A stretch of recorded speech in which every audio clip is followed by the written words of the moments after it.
Hey, good morning, all. Welcome to the Common Good Podcast. It's Tuesday, January 4th, and Tuesdays mean we talk politics around here. A lot to talk about, including how politics work in our country at the state level, including the federal level. We tend to care more about the federal level around here. But today we'll talk a bit about the control that Republicans have at the state level and a whole lot of other things. The difference between bad behavior and criminal behavior, because you can't talk about Republicans without talking about criminal behavior anymore. It just, the two just go together, and how things are going with the president and vice presidents, how things are going inside the Republican Party, the Democratic Party, all kinds of things on this fine Tuesday. Doug Pagitt here in Minneapolis, Robb Ryerse outside of Fayetteville, Arkansas, and Dan Dietrich, the producer, in the background, playing the songs outside of South Bend, Indiana.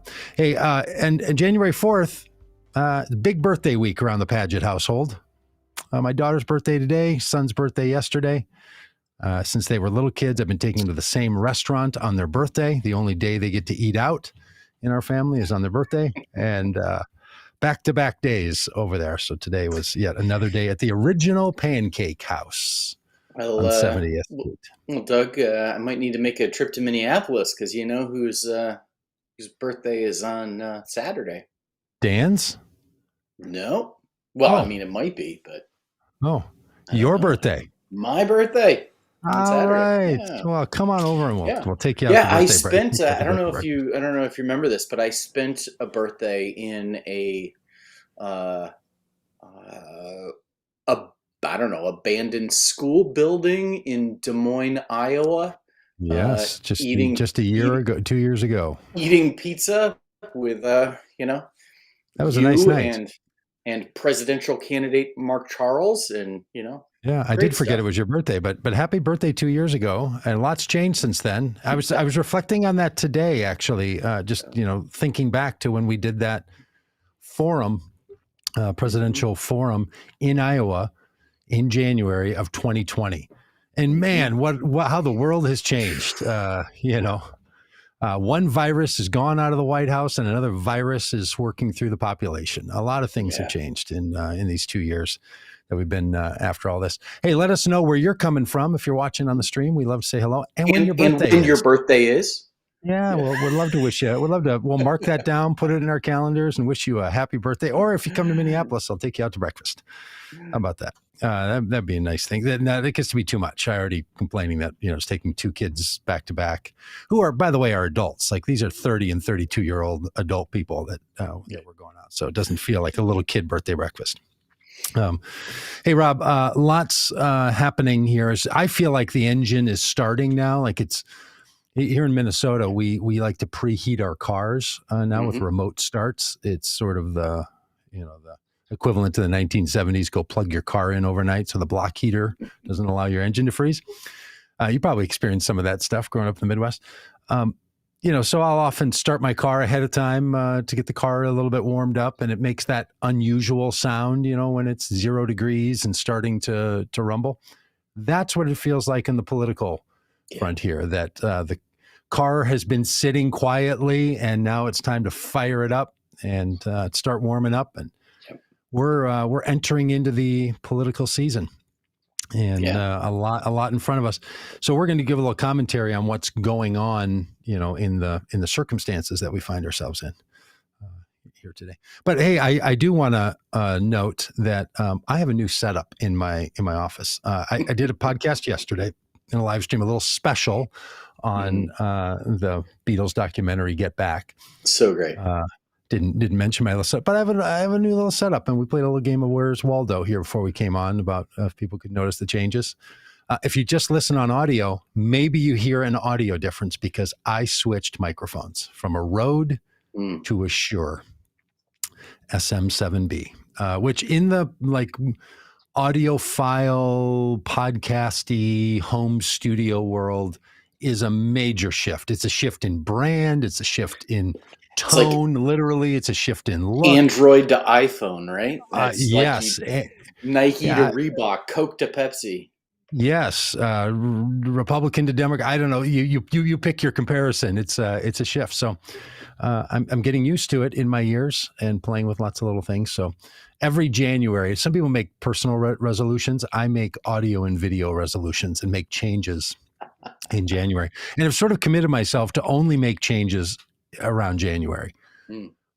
Or else I'll be fussing and noodling around like an old puttering man in my basement endlessly, which drives my wife crazy, right? Like, what are you doing down there? And I'm like, I'm plotting the protection of the Just trying democracy to from save my democracy. basement. Yeah, from my basement. I used to mock those people and laugh at those people, and then you realize, and then they were in the White House. That's us. So maybe that's a thing. All right, hey Rob, I thought we'd start here on the political front, just one step adjacent from politics, which is the criminal justice system. Partly because in just 2 short weeks, we're going to be gathering together in Washington, D.C. to raise awareness around the need to end the death penalty in this country, asking the President of the United States to sign any bill that comes from Congress that abolishes the death penalty, and then asking the President of the United States, Joe Biden, to demolish the death chamber that's in Terre Haute, Indiana, which is where the federal government executes the citizens of the United States when such things happen. And Trump administration executed a whole number of them, 13 of them, just in the last year of the Trump debacle. And we just think that whole thing should go away. The legality of the death penalty should go away. We should ban it in this country. And the apparatus that's used to execute people should be demolished. So some of us who hang around with the Death Penalty Action Group refer to this as the abolish and demolish campaign. I like abolish the death penalty in its legality and demolish the actual chamber where the federal government executes people when the federal government does so. And then to put in a garden or a place of tribute to the victims of murder in our country. That's often why someone ends up on death row. Not the only reason at the federal level. But that's what we're advocating for. So yeah, we have that going on in a couple of weeks. We'd love people to join us in Washington, D.C. There's going to be some actions and some events and that sort of thing. But on a larger scope, so much has happened under the Trump administration that has caused people to want there to be criminal prosecution of the behavior of Donald Trump and his associates, partly because so many people who are associated with the Trump campaign and the Trump administration were convicted of crimes. It's amazing, right? Normally, Republicans only have a small group of their cohorts that are convicted of crimes.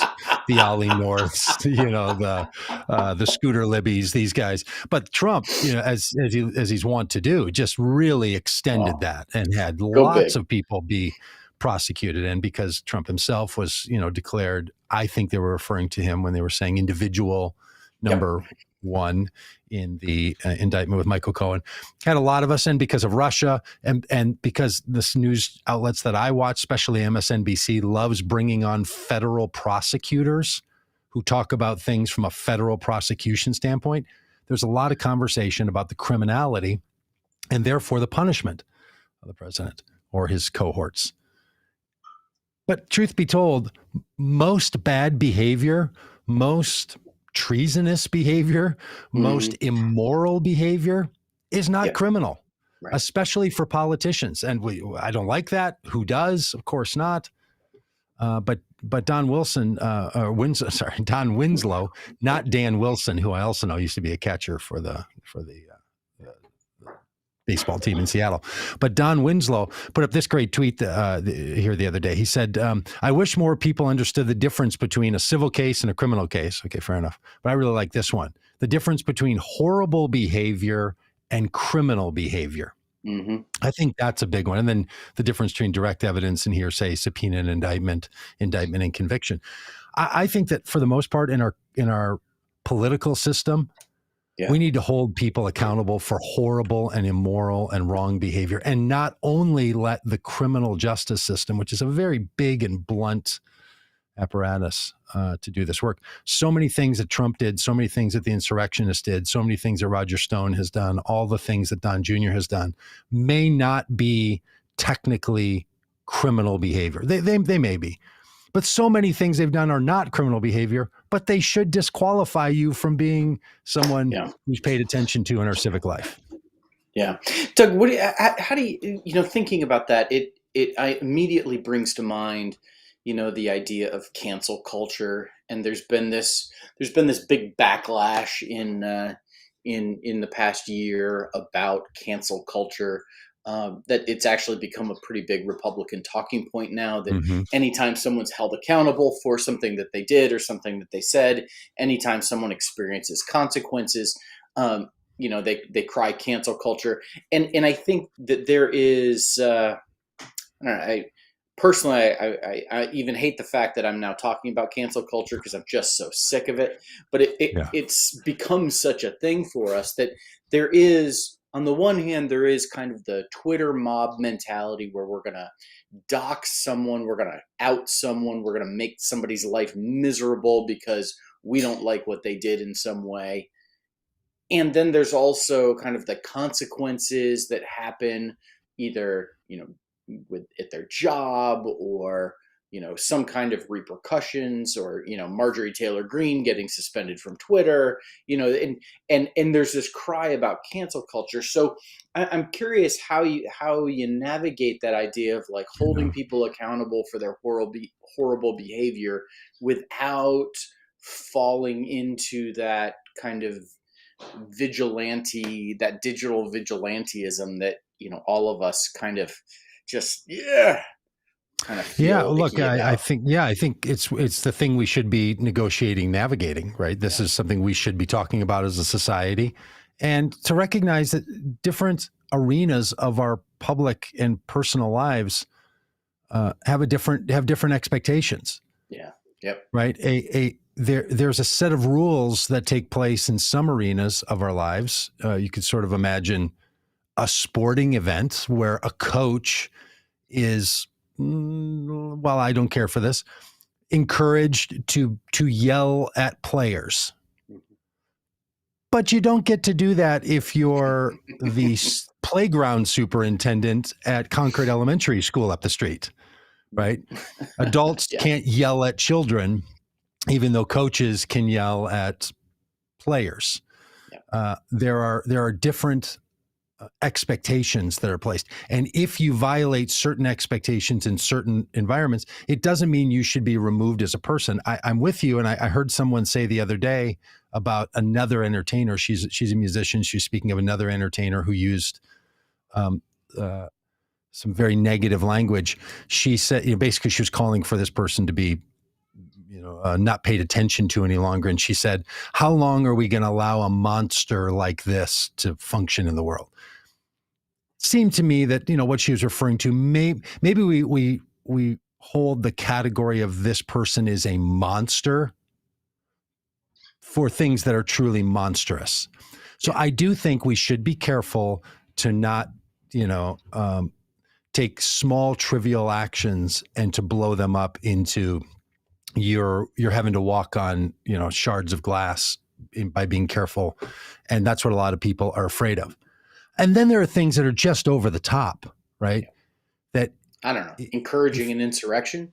Yes. This sort of thing, full on, if you're Twitter, full on denial of the effects of COVID by someone who's using their platform to spread those ideas. They're a private company that says, we have rules about this and you violate the rules, and so you don't get to do it here, is not canceling someone in culture and society. But look, it's a difficult road to walk. I was happened to watch this, the Aaron Sorkin put out, I watch anything Aaron Sorkin puts out, just under the deep dream that someday I could maybe be in one, any show. So I just watch them longingly to be, I want to walk down hallways real fast and talk snappy to people and, do that kind of thing, sort of give that side look to somebody, and then come back. So I was watching the one about about Lucille Ball and Desi Arnaz. I don't know if you've seen this, but one of the things they raise in that documentary was that Lucille Ball, along with a lot of other entertainers in the 1950s, were being accused by McCarthyism, the 1950s version, not and 60s version, not what will soon be the 2022 version of McCarthyism. He was a congressman who was putting together these "Are you a communist?" tribunals using the power of the federal government to see if entertainers, by dragging them in front of the a committee, would answer correctly about their own connection to communism back in the 1920s and 30s and 40s. Well, that really was a problem in the United States, right? So we've had, and then you go back to the Salem witch trials. Like there have been times where we have organized society around punishing people for misbehavior. We totally need to have that in view, paying attention to it all the time and watching it. But when someone commits behavior that is so abhorrent that just because our laws don't identify it, we should say to that person, your political influence needs to be limited. Now, I draw a pretty stark line between not just throwing someone away and saying your political influence is something that's going to suffer. And that's where, for me, the distinction between cancel culture and political ramifications should be the thing that we're focusing on when we're talking about politicians or people that are trying to inject themselves into the civic life and engagement. But I think we should treat it very, very carefully. Oftentimes in law, judges, prosecutors, juries are trying to be careful to not use the law in ways that is overly punitive or damaging to someone. Yeah. And there is that legal standard of guilty beyond a reasonable doubt, which is, criminally speaking, is a very, very high standard. And I know we both have, to varying degrees, have been following the Elizabeth Holmes trial. She was the CEO of a company called Theranos, the youngest self-made woman billionaire in our country's history. Really an unbelievable story about the attempt to develop technology that could run blood tests instead of from a vial of blood, but merely from a drop of blood from a prick of a finger. Turned out that there was a lot of shenanigans going on. There were a lot of questionable technology, a lot of maybe mistruths about where this technology was deployed or not deployed, and the whole thing fell apart. Elizabeth Holmes has been on trial for wire fraud, for defrauding investors out of millions and millions and millions of dollars, as well as defrauding patients through the inaccurate testing. She was found guilty yesterday on 4 counts of fraud, not against patients but against investors, and not in every way that she was charged. I think she was charged with 9 counts, and I think it was she was 11, found guilty. but yeah, 11 counts, but she was found guilty on 4. And really interesting, the kind of the discussion of like, yeah, she probably did it, but can you prove that legally beyond a reasonable doubt? And so I think it's tremendously important that we kind of keep those things in mind. That oftentimes what happens is, that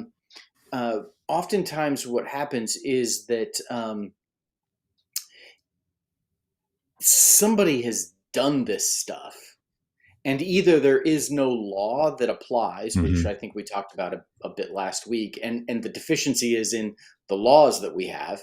You maybe see that with the Kyle Rittenhouse verdict, that like, man, the problem here is that he didn't break laws that should be on the books but aren't, because it's bad behavior that horrible behavior. And then if they did break a law, like, can you prove that beyond a reasonable doubt? And so, there's that threshold of criminal activity, and there is still a whole lot of horrible behavior that needs consequences, that needs some kind of response. that may or may not involve, that's probably not going to involve jail time. Yeah, that's right. And sometimes, because we live in a legalistic society, generally speaking, and we live in a punitive society. So we believe, most of us, that we all are law-abiding citizens that follow the laws, and that's the highest standard of our obligation to one another. And then on occasion, someone doesn't, and when they don't follow the law, then they should be punished. Okay, so that's the typical way that Americans are encultured to think about these issues. That we're law abiding, there are laws, and you punish people who fail to uphold those laws. In reality, we live in a world where there's morality, and we know what's good and what's right and wrong, or what we call the common good.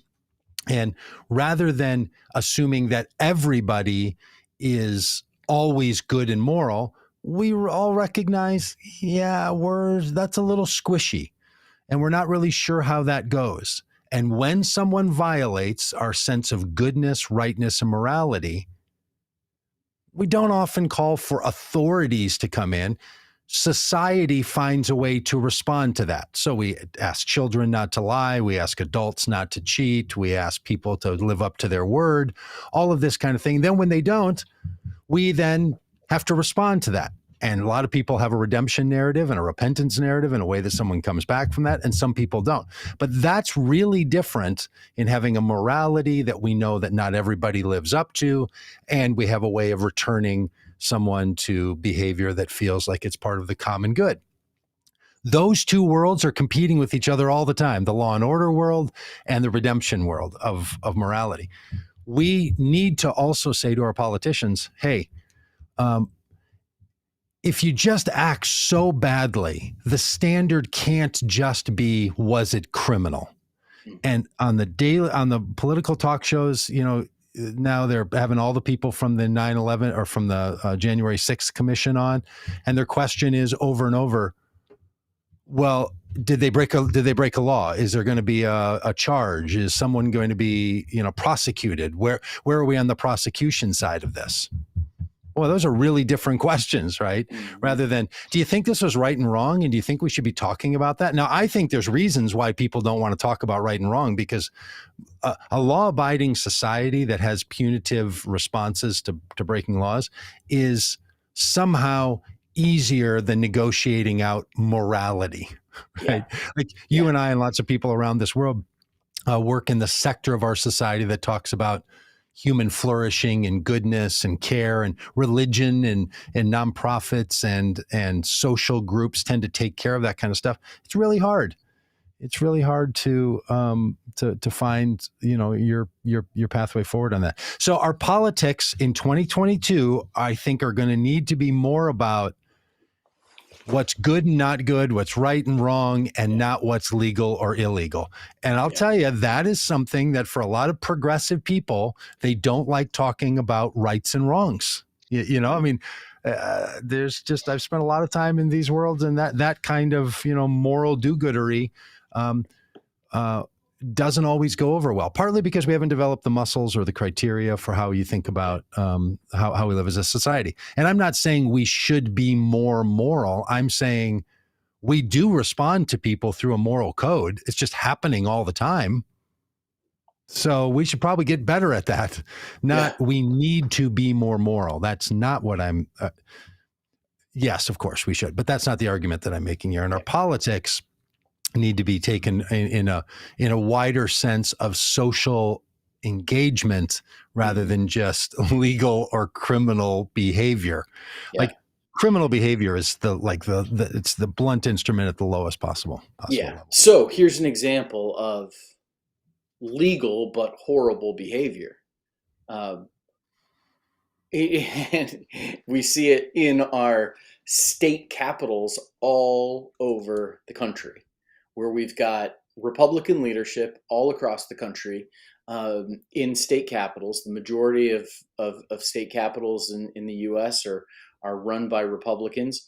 And in those chambers, some of the worst laws are being enacted. Some of the most egregious things that are taking place, the things that just kind of turn our stomach and make us worry about the future of the country, Mm-hmm. are happening in our state capitals. We think about the Texas abortion law. We think about Mississippi and Alabama. You think about resistance to mask mandates all over the country, anti-democratic voting laws that get enacted in Florida and Georgia and all sorts of different places. What all of these things are is they're completely legal, they're horrible, Mm-hmm. Mm-hmm. and they are an outworking of a very specific strategy that the Republican Party has put in place, where they decided, hey, we've got to.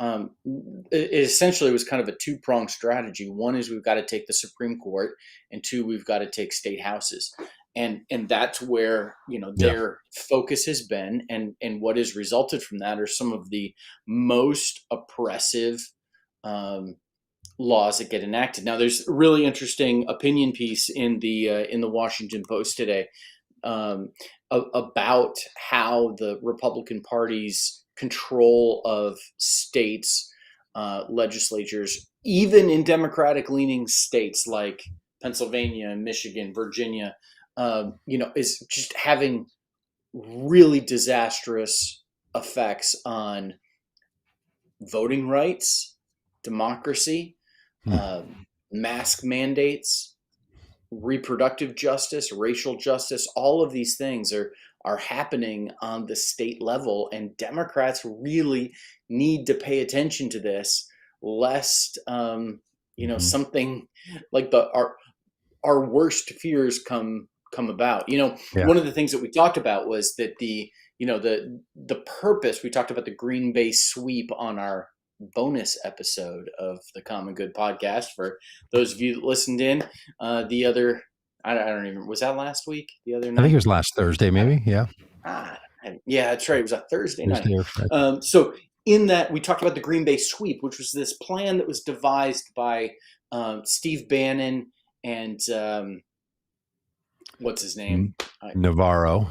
Yeah, Peter Navarro, to throw the 2020 election back to the states by shining a light on alleged voter discrepancies through the Senate and the House, particularly specific members of the Senate and the House, objecting to the certification of the electors from specific states in the Electoral College. So basically the plan was, we're going to object to these electors in what is typically a symbolic thing. That's going to require then a 2-hour debate about these things, because the media doesn't pay attention to us, and parenthetically, because these are all discredited, That's right. ideas, conspiracy theories, because the media doesn't pay attention to how the 2020 election was stolen. Then this will produce a 24-hour period where we'll have the opportunity to convince the American public. There'll be so much pressure on Mike Pence that he won't certify the election, be thrown back to the states, where state legislatures will choose different electors. Now, the really scary thing is that in so many states, Trump Republicans are being elected to state legislatures, and when their guy doesn't win in 2024, will they send the correct electors to the Electoral College? Our whole system is based on state legislators acting in accordance with the Constitution, acting in accordance with the law, acting in accordance with the will of the people. But what we have seen over this past year, to this horrific sense, is that so many of these people who we trusted to, they're going to fight hard, they're going to do their best, but if they lose, they're going to do the right thing and concede and, live to fight another day, as we talk about.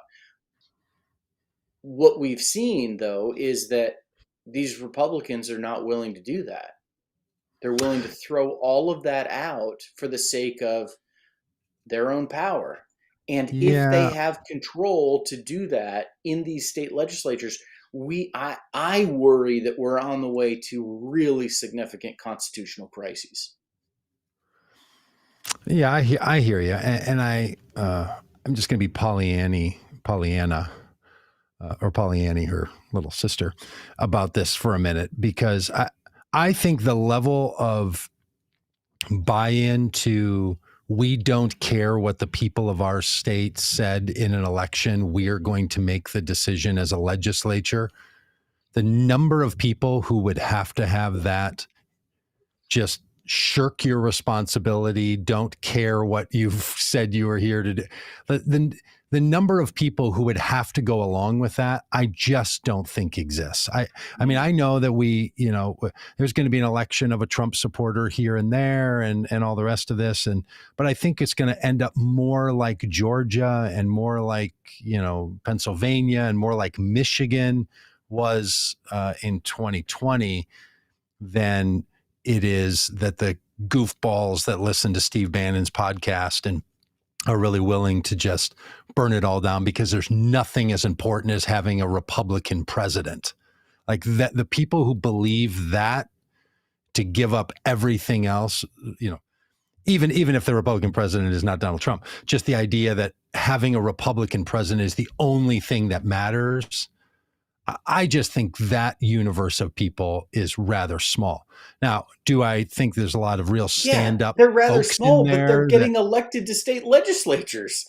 No, I understand. I understand, but one or two. I mean, so most state legislatures have hundreds of people in them, and it takes a lot of those people to go along with it. Now, here's where my Pollyanny narrative here falls away.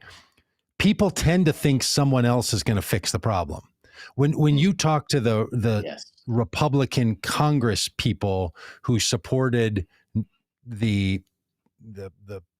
who rejected the electoral college views, who supported the objection to the 130 of them to the counting or to the certifying, they say, oh, no, we weren't saying Joe Biden didn't win. We were just saying there's questions and we just need to have another audit done and let people really give a good, hard, double, triple, quadruple check on this thing.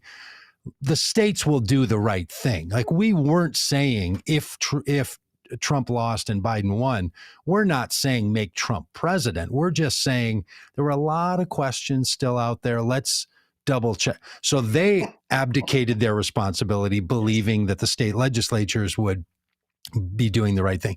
Other people with nefarious plans in there, Peter Navarro and Bannon and Trump Jr. and Jared Kushner and all these guys, they were hoping that goodwill was then going to be manipulatable so that they could move, in some way to have Trump be reinstated as president. Some of them still believe that till this very day.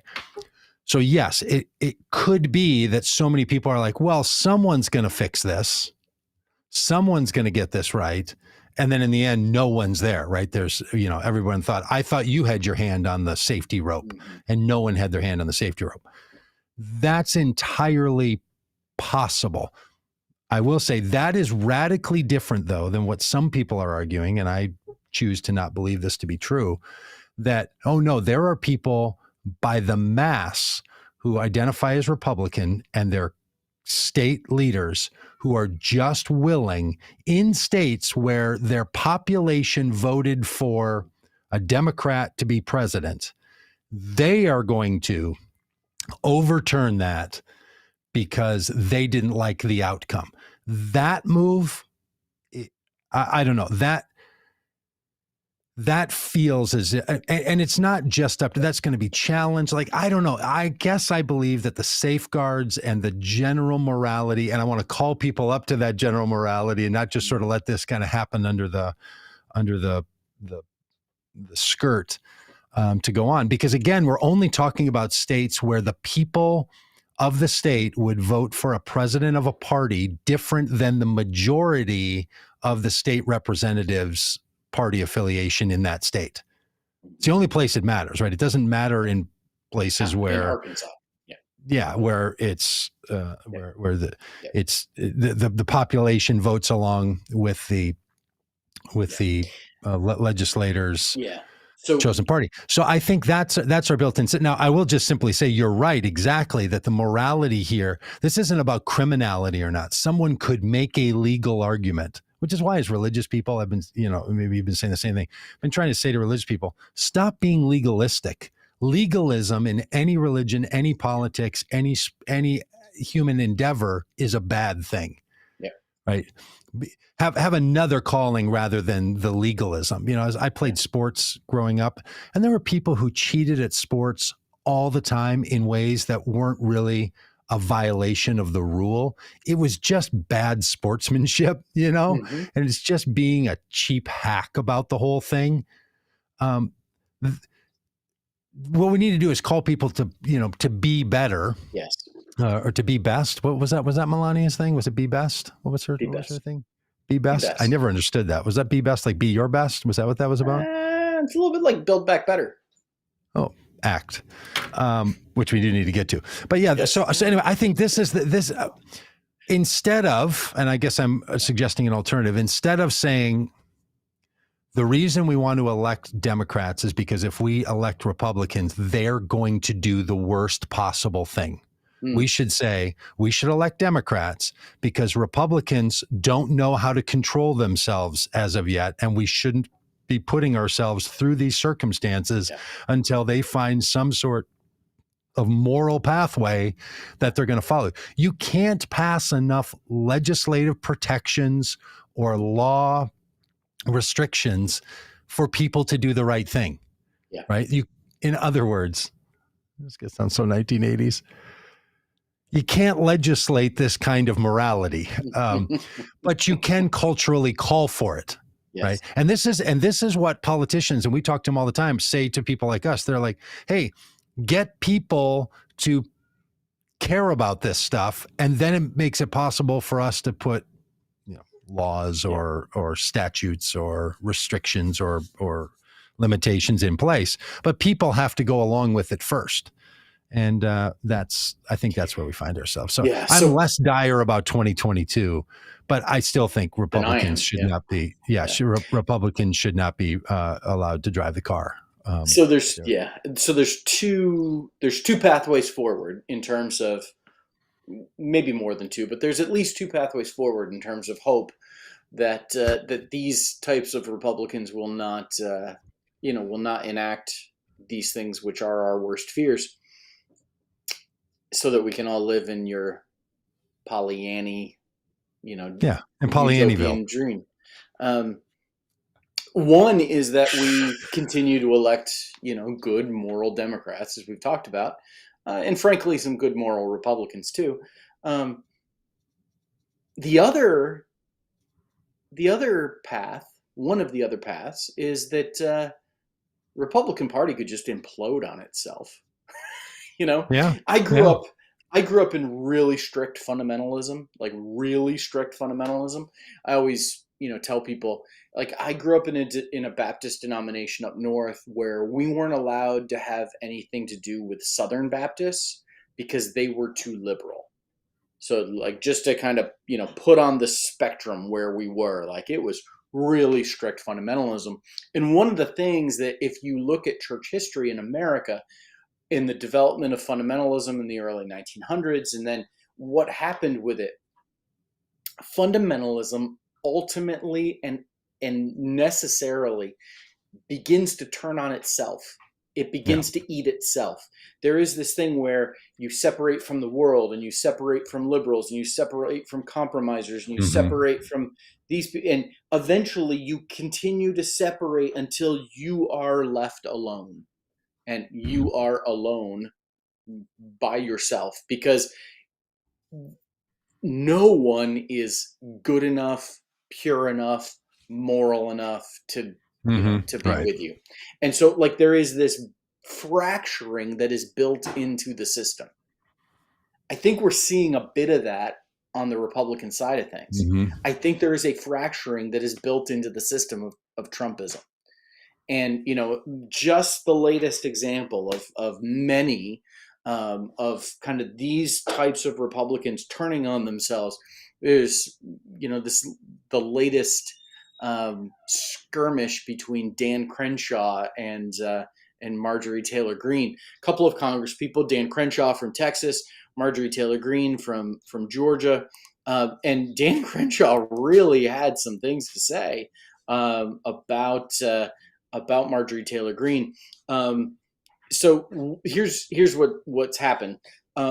Last week, Dan Crenshaw, called on Joe Biden to use FEMA, the Federal Emergency Management Agency, to help with COVID-19 testing. To use the resources of the federal government to help aid hospitals, to fight the surge of Omicron.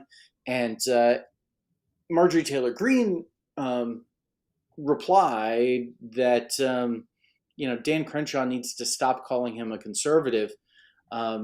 He's hurting our brand by taking the Omicron variant of the coronavirus seriously and wanting to marshal the resources of the federal government to fight it. Now, for anyone to say that Dan Crenshaw isn't a conservative is just, oh my gosh, yes, just ridiculous. And so he replies with, "Hey Marjorie, if suggesting we follow Trump policy instead of Biden mandates makes you mad, then you might be a Democrat or just an idiot." And then he called her out for going out for a few drinks instead of voting for the National Defense Authorization Act, which frankly, I would prefer that you go out for a few drinks than vote for the National Defense Authorization Act. That's right. But these two have turned on each other. These two who should be really clear allies, huge Trump supporters, huge supporters of this, all this stuff that makes us nervous about the future of democracy. And here they are turning on each other, calling each other Democrats, saying they're hurting the brand, saying, "Oh, you're not as conservative as I am." I feel like we're reliving this in what happened in church history. We're reliving it now in the political world, where this fundamentalism is fracturing. Fingers crossed that happens. Well, I think you're right. And look, and this happens in all political streams, right? There's infighting. We've chronicled that as it's happening inside the Democratic Party currently. Certainly happened a lot in the past. That's going to happen again. But I think you're really onto something here, because it's not only about one congressperson trying to bully or bump another congressperson to have their views. This apparently is happening across all the groups of the Trumpism collective. They are devouring one another as they seek more money and more dollars, and they're starting to turn on each other across the board. So it's even a deeper problem. Yes. It's one thing to have sort of nationally elected figureheads ping pong back and forth and maybe even think this is good for the party to sort of show that there's some range, right? I mean, this is all part of big tentism conversation. Mm-hmm. But this stuff, apparently, from people who pay attention to this, is happening with these little groups, because it's just been a big grift from beginning till end. Yep. People that are spokespeople for Trumpism are there. I don't mean to make fun of reality television. It's just natural, and everyone should. So I don't mean to do it. But the way that reality television people become famous simply for the fact that they were on television and then were famous, and they're the people who are running the Trump stuff. There was a great show, NPR show called Reveal from 2 nights ago that covered this, or maybe it was last night, that talked about sort of the back end on all these people, the guy who ran Pizzagate and all that.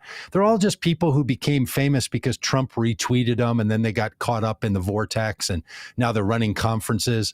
But they're a disaster, and they're all going after the same money, and there's fraudulent things, and they're misusing money, and they're turning on each other. It's a mess. So that's the other thing that's happening. And again, I'm going to be, Pollyanny about this.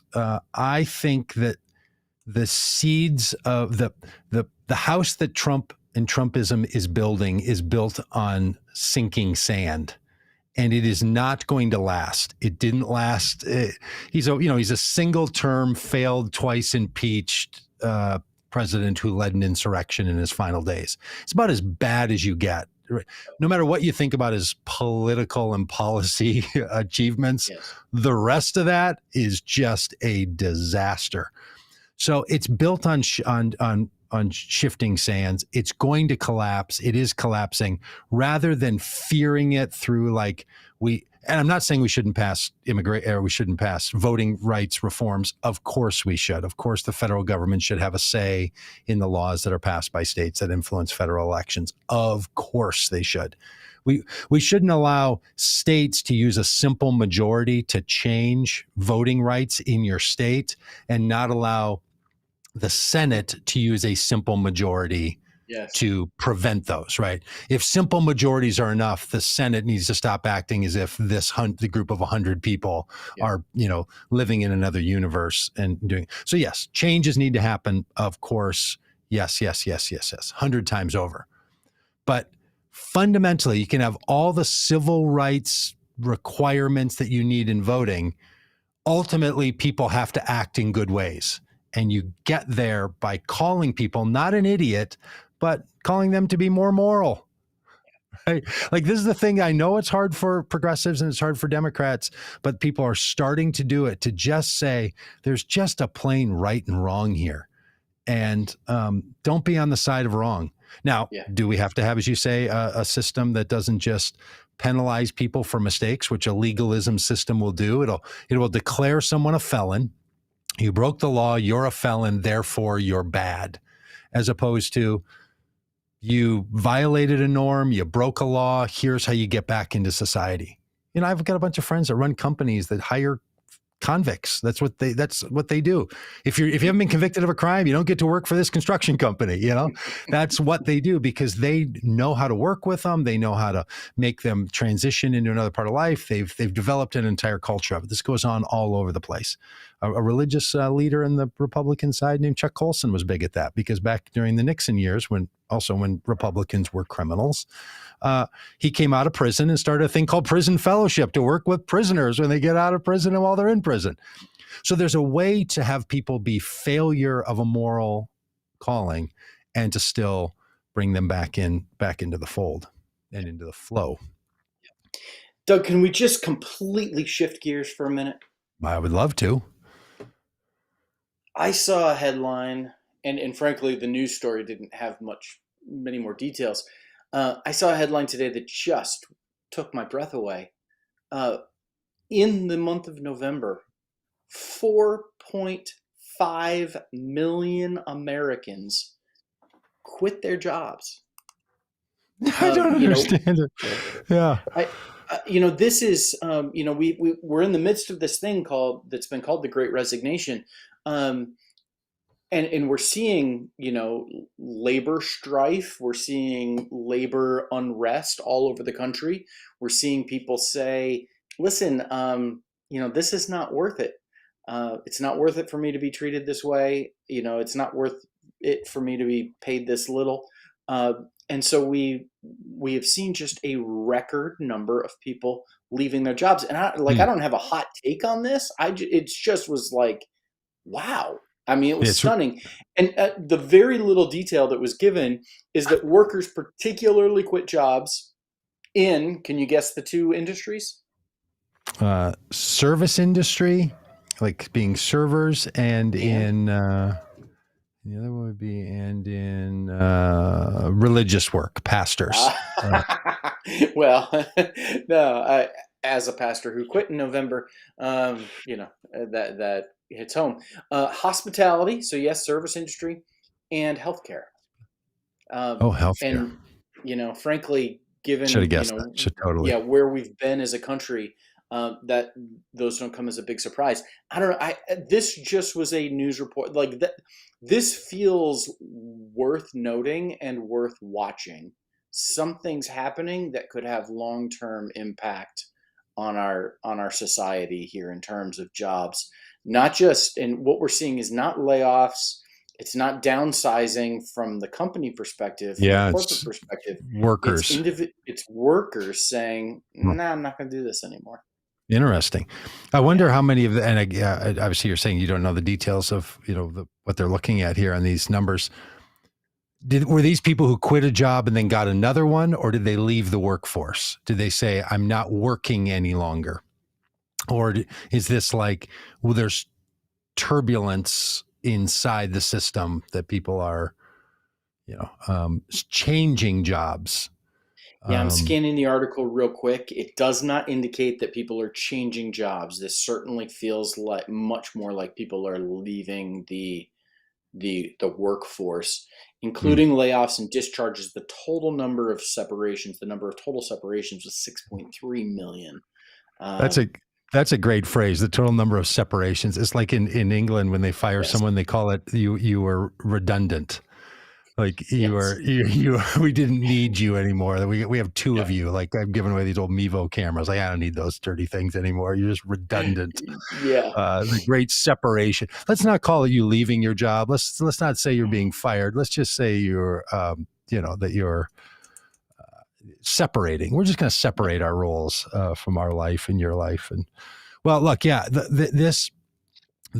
what's happening now is what a lot of us thought would happen and some people feared. And I believe till this day, without any proof of it, that the Biden or the Obama administration feared this in 2008, 9, and 10, when there was a big push on healthcare. That if they'd yeah, removed healthcare from being related to your job and had it be totally independent and the costs to be way down, something more like what we use state funded Medicaid, Medicare, that if we had done that, so many people would have left their jobs because they've only stayed in their jobs because of insurance.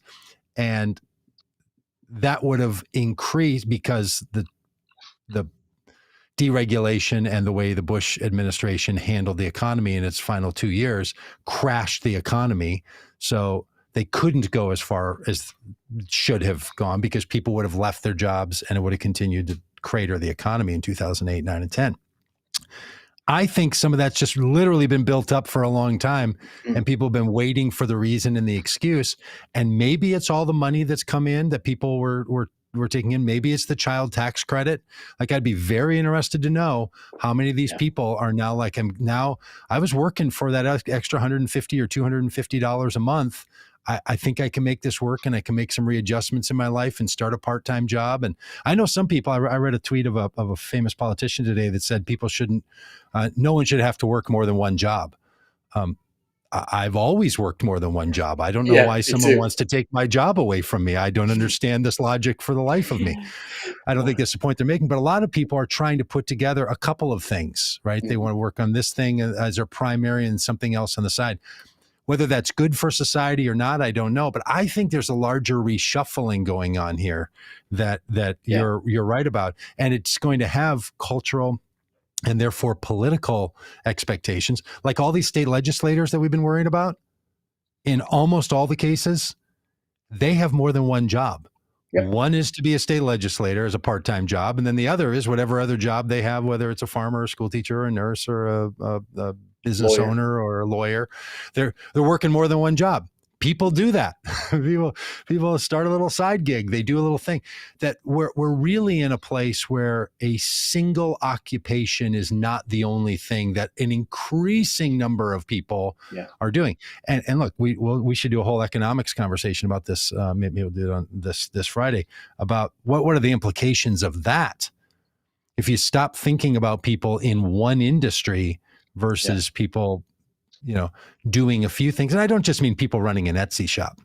But could I complain about Etsy for just a minute? No, you can't because we run a pretty successful Etsy shop out of my home here, just outside of Fayetteville, Arkansas. That Well, we are you, coming off of our our two best months in the history of our store. So yeah, go ahead and complain, Doug. Go ahead. as a novice with Etsy, Yeah, me, a novice, I don't fully understand Etsy. yeah. I I I share a weekly podcast with someone whose wife bought them a cute little on-air light box. I Yeah. really liked it. And I thought, I've got a new setup here. I'd like to have an on-air light box. I think that would be Yeah. cute. I'd also like a neon live sign over on the other side. So anyway, I went looking around for a vintage light box. It says on air. You were looking I for find it one. in my background. I, Can I I, just interrupt you for a second? sure. Normally my on-air light box Yeah. is right here. Right there. Yeah. But right now it's in the doorway to the kitchen right there, communicating to my family Ooh. that I'm on air. So It's not if just you're a prop gonna for you. It's if you're gonna usable. get coffee or something in the kitchen, do it quietly. Well, So it's actually in use. I was this only month. going to So, use mine for a prop in the background, just to sort of, just for a little wink, just a little wink and a nudge, right? So, Yep. so I went looking for one of these, and I find one on Etsy. I'm like, this is terrific. So I don't have to buy everything from Amazon or Target, local business, and I order it, and then 5 days later I get an email says, hey, your Etsy shipment or purchase has shipped. Great. Do you know where it's shipped from? I'm gonna Poland. go India. Poland. Well, Delivery date. Doug, Delivery date TBD. I'm never getting this thing. Here's my complaint of Etsy. You could Not complain about Poland. Etsy, or you could change your settings to only order from shops in the U.S. There's a user error issue here. Well, okay. This is my singular complaint about Etsy as a novice. Yeah. I have no idea that that's a thing I have to set. I have no idea that the default is buy this thing from Poland when there's no indication anywhere that it's shipping from Poland. Yeah. And might get here in August. That's fantastic. I mean, I literally had to just say to myself, okay, it's already shipped. There's no just think of this as a contribution to an artist in Poland. It is now moved from I get to have a kitschy little cute thing in my background to somebody in Poland's doing a little better today. That's fantastic. They had their best. They had their best year yet. Yeah, I'm hoping. Hey, listen, yesterday I packed and shipped 14 packages.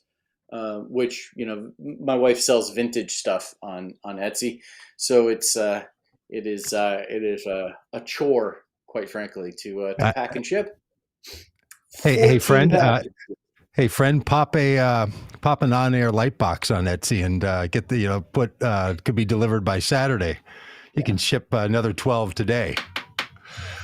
All right. Well, I don't know why someone doesn't start a law that says that Etsy has to, all right. Hey, anything else? Anything else we need to talk about? No, I'm good. Can we run through some comments? Dan, you good to run through some comments here? We like to keep people around. Frank gives us a YouTube link. So we guess we can click on that one later. And Norita Muno, she was on yesterday too. Fake Christians up in here. Norita, I just want to thank you for constantly watching the live stream and reminding us of our lack of Christian fortitude. She's a regular. Steve from Seattle, 63, about 4 decades in the faith. Can I say that in a lefty fellowship? So that's making a little point here. It's a little nudge that. Hey, Steve. March 18th. Happy birthday, my friend. It's early, March 18th. but. We should write that down and have Steve on. Steve, if you're available. Carl says, sounds like me in the basement. Carl gives us a good solid you betcha. I think Carl comes up later. Yes, redemption's always possible. I like that, Carl. I'd love to know what you're thinking about that. And Carl comes back with state legislators, the scariest of all. And an autocracy appears to be around the corner. I'm going to hold that one off. I don't think And then a resounding yes. Carl, thanks for all your input. Pretty sure that's Carol. But... Carol, not Carl. Have I been saying Carl the whole time? You have been saying Carl the whole time. Hey, can you order glasses on Etsy, Doug? What's The answer in is a yes. name? Yes, you can. You can order glasses on Etsy? Yeah. Oh. Frames, at least. Oh, can you order a grammar book? VGC or Dodie Levinson.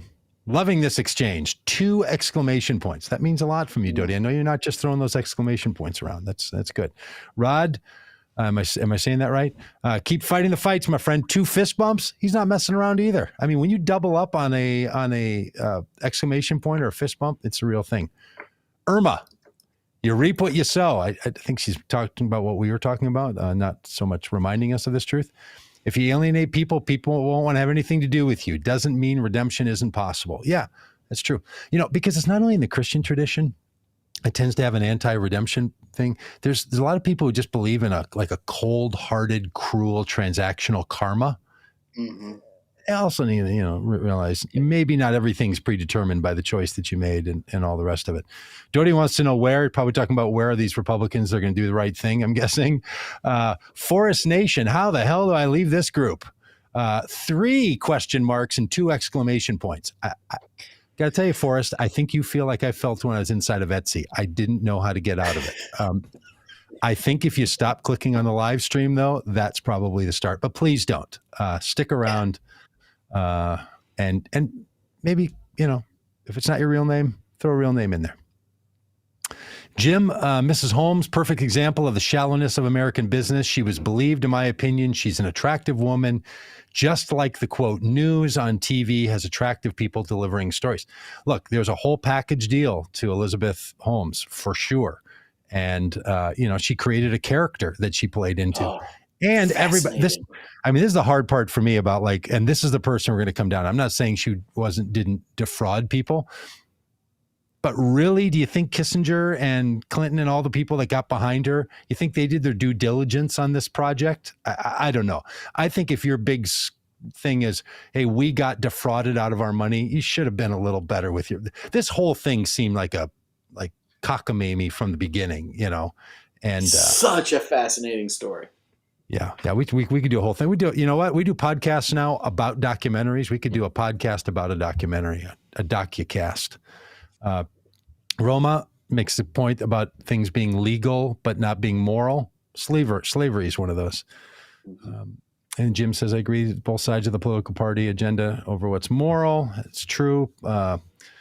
Paying a starvation wage is legal. Roma's again saying hey, let's do good, let's do right. We already got Carol and her husband Carl. Jim, I believe that the Retrumplicans, I don't know if you can still use that because Chris Cuomo used that and then he got canceled. So it's my cancel culture joke. What's next? We can have a Kevin Spacey quote from a 1989 movie. Jim says, quite frankly, the Republicans are so gullible. I believe the Progressive Party can take over the Republican Party easy. Well, that's an interesting thought. Jim is as a progressive who attempted that, it's more difficult than you might think. That's a lot of work. It's like biking across the country. It's more takes a lot of work. I'm not sure it's a good idea. Jim says, quite frankly, the Republicans are so gullible. I already read that. Hey, and then Mike says, hey, good morning with the sunglasses. Love it. Question. Isn't it time that we really start holding all political figures to the minimum standard of telling the truth? That means not lying or spreading disinformation, not engaging in hate speech, cause for social discord. Elected officials should be held in the highest standards of honesty.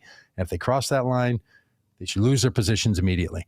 And political parties even have a mechanism for doing this, which is really the problem, that the political parties don't utilize that even, in lieu of the voters doing it or not. And then Steve says, many thanks, Shane. I feel better about my bed hair already. Steve, that's just fantastic. Maybe he meant Rob and wrote Shane. I've known that sometimes people will say or type the wrong name for a person. Dodie says, this is my favorite Common Good podcast of 2022. Apparently, Dodie did not listen to the Get Back, Talk Back documentary podcast yesterday because it would have been up in the running. And Carol says, I answer to anything. Thank you, Carl. I appreciate that. We love you, Carol. Carl. And Patsy McNutt Morgan, thumbs up, left Christian. I'm the only one of my siblings. Hang in there, proverbial Joseph. You're going to be okay. And if you don't know that reference, ask Doty. I promise you he'll give you some great insight on that. All right. Is that it? That's it. Rob, anything else? Producer Dan? I gotta go pack some Etsy boxes. I'm going to get in trouble for being late. I'm on Wesley Puck care today, and 17 minutes late. I'm going to go get in trouble. So I'm going to stall it out for one more minute to put off the pain. All right. Hey, tomorrow we're on with Robb Schenck, who's a faith leader, former right-wing extremist in his own category. It's going to be a great conversation. We'll see you at 10 a.m. on the Central Time Zone, if that's where you like to do this kind of thing. We good? Great. All right. Great sounding mics, you guys. Bye, everyone.